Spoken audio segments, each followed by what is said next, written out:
दी fantastic four first steps movie की कहानी की शुरुआत होती है रीड से और उसकी वाइफ सू से। सू को अभी अभी पता चला है कि वो प्रेग्नेंट है और रीड और सू काफ़ी टाइम से बेबी के लिए ट्राई कर रहे थे, लेकिन उन्हें सक्सेस नहीं मिल रही थी। इसलिए जब फाइनली उन्हें गुड न्यूज़ मिली तो दोनों बहुत खुश हुए, लेकिन रीड थोड़ा टेंशन में आ गया। उसे डर था कि कहीं उनका बेबी भी उनकी तरह स्पेशल पावर्स वाला ना हो जाए।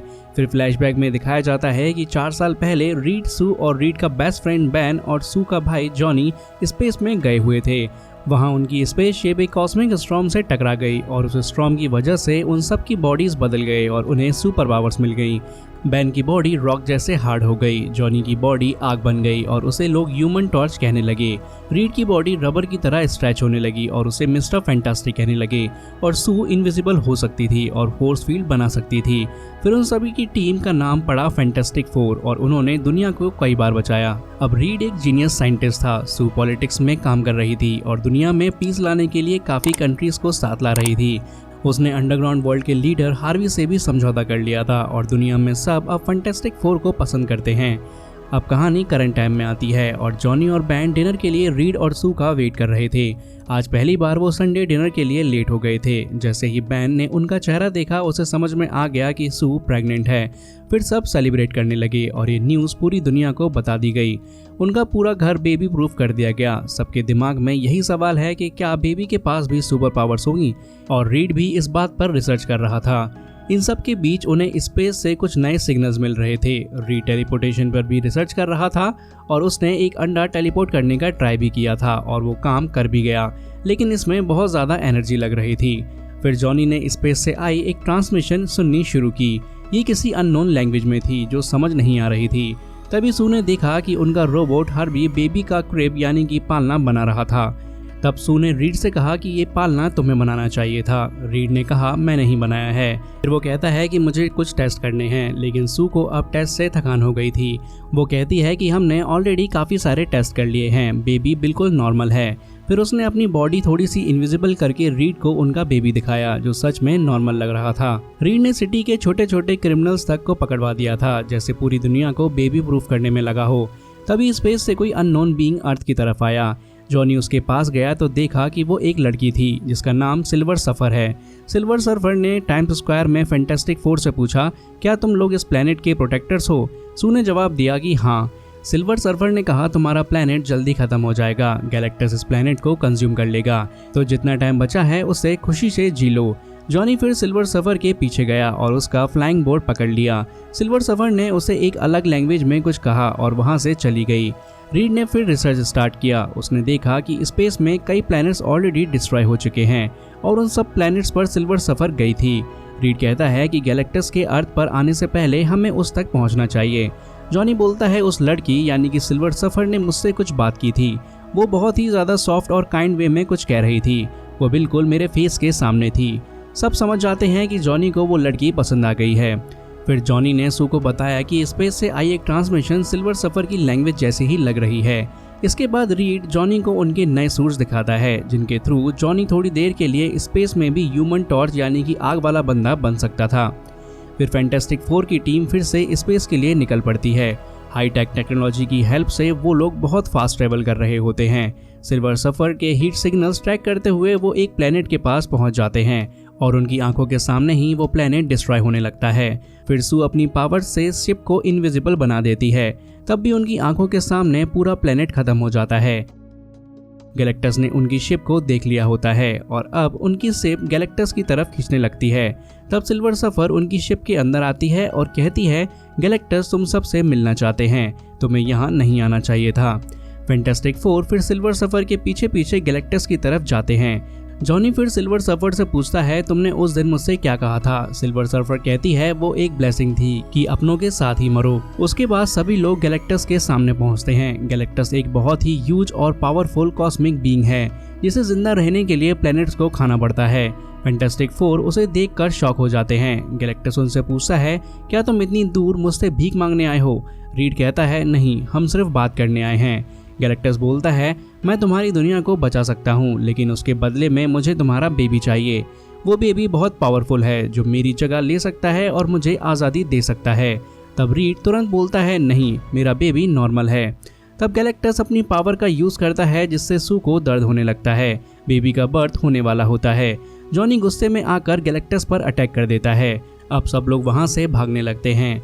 जॉनी ह्यूमन टॉर्च बन के लड़ाई करता है, लेकिन वो स्पेस में ज्यादा देर तक नहीं टिक सकता। सू अपनी पावर्स का यूज करके सिल्वर सर्फर को दूर फेंक देती है। किसी तरह वो सब अपनी शिप तक पहुंच जाते हैं, लेकिन सिल्वर सर्फर उनके पीछे पीछे आ जाती है। वो एक बार तो सू के बेबी तक पहुंच जाती है। तब सू जॉनी से कहती है उसे मार दो, वो तुम्हारे नीफ्यू के पीछे है।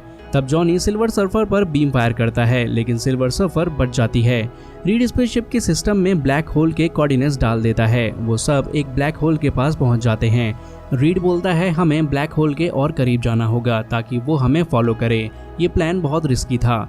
अब रीड सू से कहता है हमारी शिप को इनविजिबल बना दो। सू शिप को इनविजिबल बना देती है। जब शिप का आधा पार्ट ब्लैक होल के बिल्कुल पास पहुंचता है तब वहां ब्लास्ट हो जाता है और सिल्वर सर्फर भी ब्लैक होल में फंस जाती है और फैंटास्टिक फोर साइड से सेफली निकल जाते हैं। स्पेस में ही सू अपने बेबी को जन्म देती है। उस बेबी का नाम रखा जाता है फ्रैंकलिन।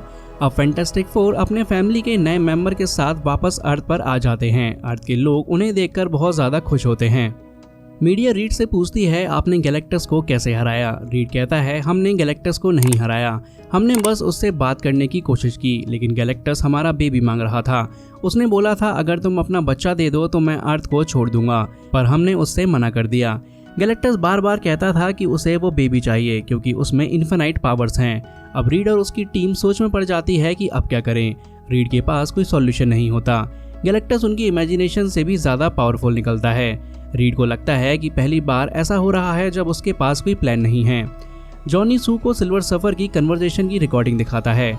जॉनी कहता है अब मुझे उस लाइन का मतलब समझ आ गया है, इसका मतलब है मैं पूरा मैसेज डिकोड कर सकता हूँ।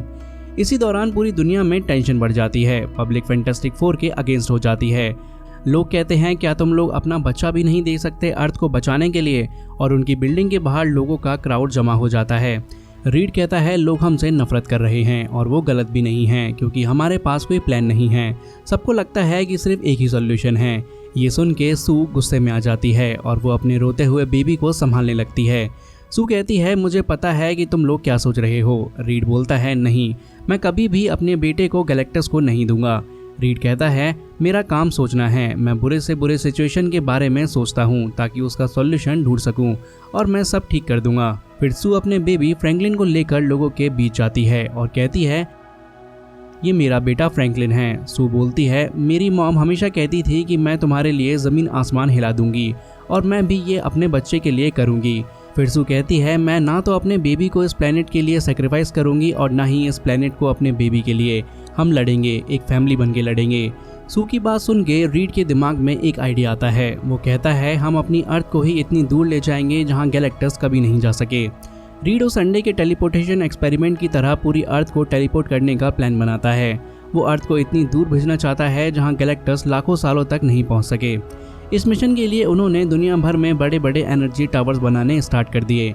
इतनी बड़ी चीज़ करने के लिए बहुत ज़्यादा एनर्जी चाहिए थी, इसलिए दुनिया भर में लॉकडाउन लगा दिया गया ताकि एनर्जी सेव हो सके। तब रीड अपने बेबी फ्रैंकलिन से कहता है मैं तुम्हारे बारे में कुछ नहीं जानता और अब मैं फोर्सफुली को जानने की कोशिश भी नहीं करूँगा। जब तुम रेडी हो तब खुद ही मुझे सब कुछ बता देना। दूसरी तरफ जॉनी सिल्वर सर्फर की लैंग्वेज को डिकोड करने में लगा होता है। पूरे मिशन का फाइनल दिन आ जाता है जब अर्थ को मूव करना होता है। सब टावर्स ऑन कर दिए जाते हैं, काउंटडाउन शुरू होता है, पर तभी सिल्वर सर्फर आके एक एक करके सभी टावर्स को डिस्ट्रॉय कर देती है और फैंटास्टिक फोर का मिशन फेल हो जाता है। जॉनी तुरंत उसका सामना करता है। वो सिल्वर सर्फर की लैंग्वेज में उससे बात करता है। उसने उस लैंग्वेज का मैसेज हर जगह चला दिया था जिसमें एक नाम बार बार आ रहा था, शालाबल। जॉनी शालाबल से उसकी ही लैंग्वेज में बात करता है। अब उसे पता लग गया था कि शालाबल एक साइंटिस्ट के प्लेनेट से थी। जब गैलेक्टस उसके प्लेनेट को डिस्ट्रॉय करने लगा तो शालाबल ने अपना प्लेनेट बचाने के लिए गैलेक्टस की गुलामी करना एक्सेप्ट कर लिया था।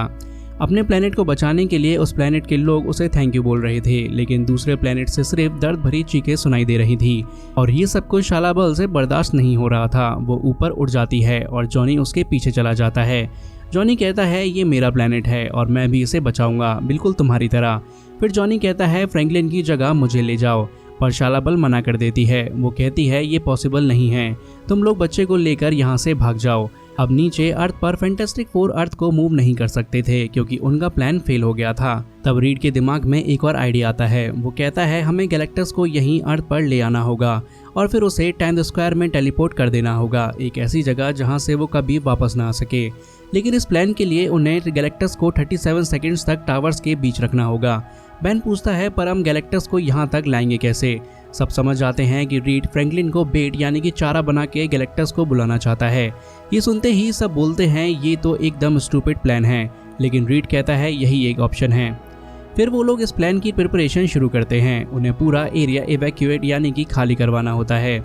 इसके लिए रीड और सू अंडरग्राउंड वर्ल्ड के लीडर हार्वी, जिसे लोग मूनमैन कहते हैं, उसको मनाते हैं। सू उसे समझाती है कि पूरी अर्थ डेंजर में है, तुम्हें सरफेस के लोगों को थोड़ी देर के लिए अंडरग्राउंड जगह देनी पड़ेगी। फिर धीरे धीरे सभी लोग नीचे छुपने लगते हैं। अब गैलेक्टस अर्थ के बिल्कुल करीब आ गया था। रीड और सू फ्रैंकलिन को टाइम स्क्वायर के बीच में रख देते हैं, लेकिन गैलेक्टस अपनी शिप से निकलकर न्यूयॉर्क पहुंचता है। वो मिट्टी की खुशबू महसूस करता है। उसने अपनी पावर से स्कैन करके फ्रैंकलिन को लोकेट कर लिया था। फिर गैलेक्टस न्यूयॉर्क की सड़कों से होता हुआ टाइम स्क्वायर तक पहुंच जाता है। तभी जॉनी गैलेक्टस की आंखों पर अटैक कर देता है। फिर वो फ्रैंकलिन को लेकर वापस उनके घर छोड़ आता है। रीड टेलीपोर्टेशन मशीन को ऑन करने ही वाला होता है पर गैलेक्टस टावर्स के बीच नहीं जाता, वो वहीं रुक जाता है। वो पीछे हट जाता है क्योंकि उसने फ्रैंकलिन को फैंटास्टिक फोर की बिल्डिंग में देख लिया होता है। अब वो सीधा उसकी तरफ बढ़ने लगता है।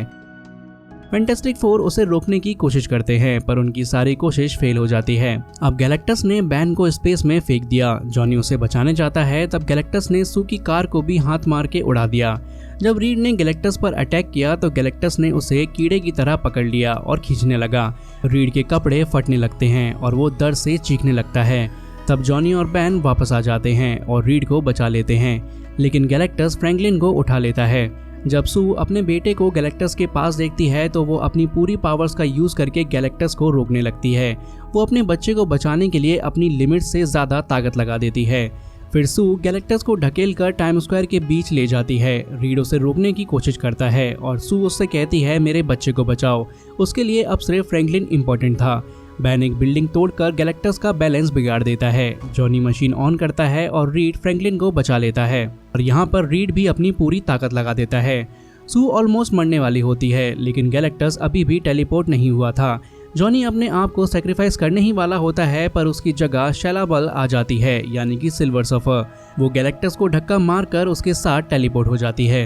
अब सब लोग भागकर सू के पास आ जाते हैं पर वो मर चुकी होती है। रीड उसे बचाने के लिए CPR देता है पर कुछ भी काम नहीं करता। तब बैन कहता है कि अब कुछ नहीं हो सकता। फ्रैंकलिन भी रो रहा होता है और रीड उसे अपने माँ के ऊपर बैठा देता है। यहीं पर हमें फ्रैंकलिन की असली पावर दिखाई देती है। उसने सू को वापस जिंदा कर दिया होता है। सू हिलने लगती है, उसकी सांसें वापस आ जाती हैं और फिर फ्रैंकलिन भी खुशी से ताली बजाने लगता है। फिर मूवी के मिड क्रेडिट सीन में 4 साल बाद की कहानी दिखाई जाती है जब सू फ्रैंकलिन को पढ़ा रही होती है और वो एक दूसरी बुक लेने के लिए उठती है तो तब वहाँ डॉक्टर डूम आ जाता है फ्रैंकलिन के पास।